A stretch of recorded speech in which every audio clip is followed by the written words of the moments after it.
presidente.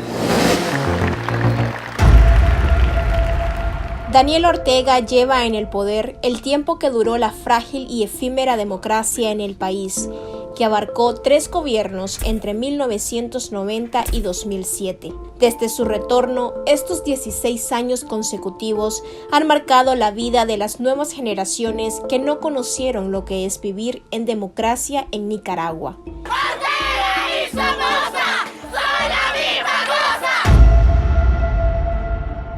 En este reportaje contamos algunas de sus historias. Mi nombre es Catherine Ramírez. Nací en 1999 y todavía tenía 7 años cuando Ortega ascendió al poder. Los recuerdos que tiene de la democracia son muy difusos, pero sí recuerda un mal concepto de la política nacional. Yo recuerdo siempre que hablar de política en mi casa y en general en otro espacio era algo visto como algo peligroso. El involucramiento de Ramírez en las protestas cívicas de 2018 la pusieron en peligro. Hoy está exiliada en Costa Rica. Grismel Valdizón, de 24 años, también comparte el exilio. Apenas recuerda las elecciones de 2006, cuando Ortega retornó al poder. Cuando estaba en 5º grado, recuerdo estarle diciendo a la profesora, pero ¿por qué Daniel Ortega, si ya fue presidente antes, puede ser presidente ahora? Y yo no entendía y como que sentía que no me daban una explicación certera, y yo sabía que el año siguiente, en 2011, ya estaba iniciando la campaña para las elecciones. Pero ¿por qué él se está reeligiendo? Siendo adolescentes, bajo el régimen de Ortega, entendían que en el país algo no estaba bien y no había derecho a una elección libre y democrática. Que tenía tal vez 16 o 17 años, en donde justamente calzaban con las elecciones del 2016, a votar ese año hice voto nulo. Fue mi primer voto y fue voto nulo. Nunca sentí que fuera de utilidad votar.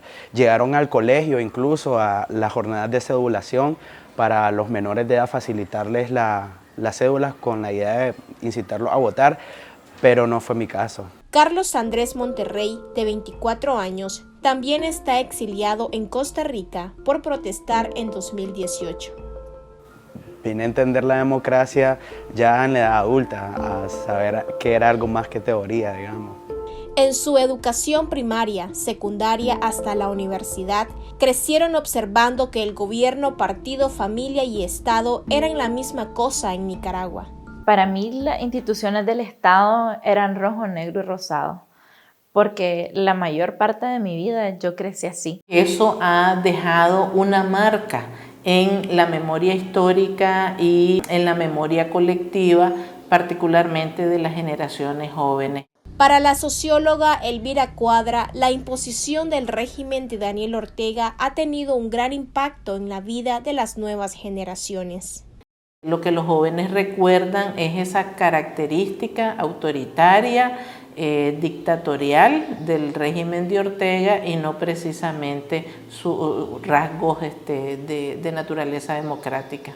No nacimos arriba, nacimos abajo y estamos acostumbrados a pelear desde abajo. Las generaciones anteriores recuerdan al país en democracia, pero bajo constantes convulsiones sociales y políticas. Habían azonadas, había como 2 grupos de personas, unos queriendo construir una institucionalidad naciente y otros básicamente tomándose las calles y impidiendo la gobernabilidad. Cuando ya no queda otra opción, pues lo menos que podemos hacer es buscar la forma de bajar incluso a balazos a los que están mal gobernados. En aquel momento yo no lo comprendía de esa manera necesariamente. Yo lo que veía como niño que era que el país era convulso y los mayores lo que me decían es que al menos no era guerra como había sido una década antes. O sea, como que esa situación de caos, de protestas, de azonada, de ingobernabilidad era mejor que la guerra que habíamos tenido en los 80.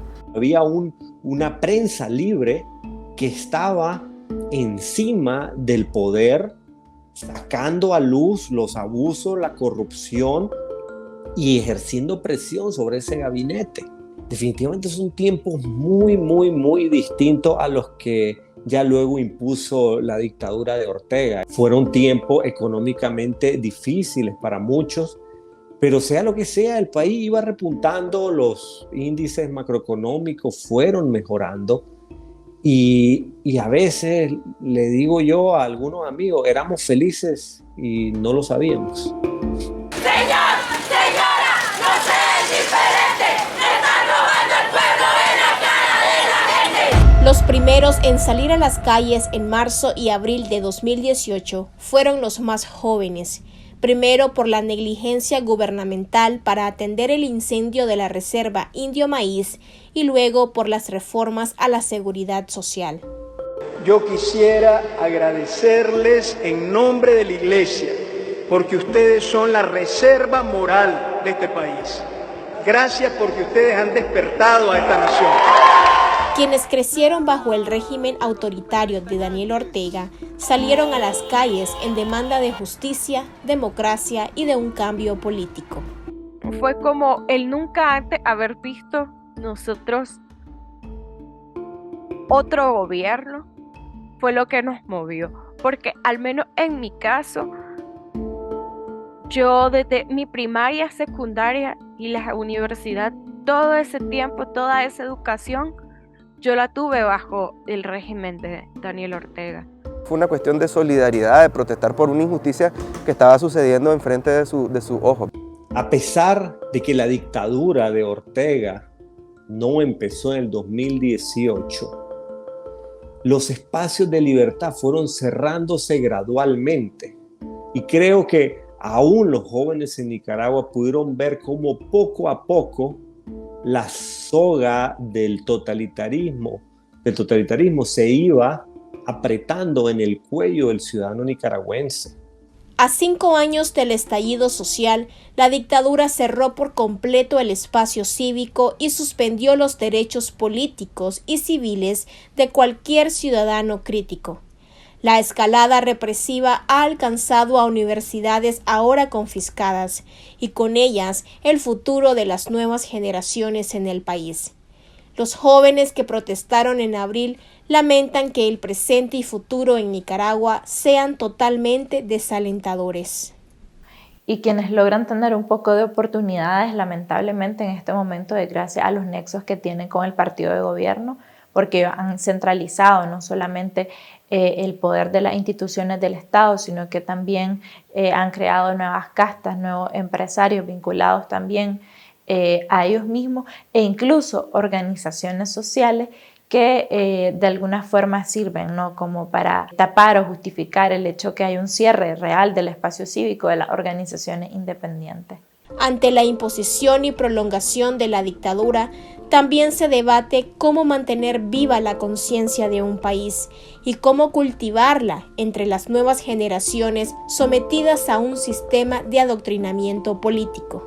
Medios de comunicación evidentemente tienen un papel clave que jugar. De hecho, los medios de comunicación son uno de los actores más importantes cuando se trata de la promoción de derechos y de una opinión pública crítica. La otra cosa que está de por medio es que a pesar del adoctrinamiento que quiere empujar el régimen de los Ortega Murillo, pues también del otro lado lo que hay es una ciudadanía con un nivel de descontento tan alto, tan profundo, tan extendido, que el adoctrinamiento entonces realmente, por lo menos en este periodo, no cala en el sentimiento, en la forma de pensar de la gente. También hay un entorno bastante peligroso como para confrontar directamente este tipo de prácticas en las escuelas, porque no van a cambiar mientras haya dictadura, pero creo que es importante el trabajo de formación que pueden hacer las familias en temas de ciudadanía, para que desde las generaciones más pequeñas, desde quienes iniciaron su preescolar, no pintando un árbol, sino pintando a Sandino, puedan saber qué es la ciudadanía y que puedan saber que lo que enseñan en las escuelas no es algo que está correcto, sino que es partidarización. Y también creo que el trabajo de la sociedad civil es fundamental, y que no se trata solamente de decir que en Nicaragua hay dictadura, sino de poder abordar temas como estos que también son una realidad de todos los días.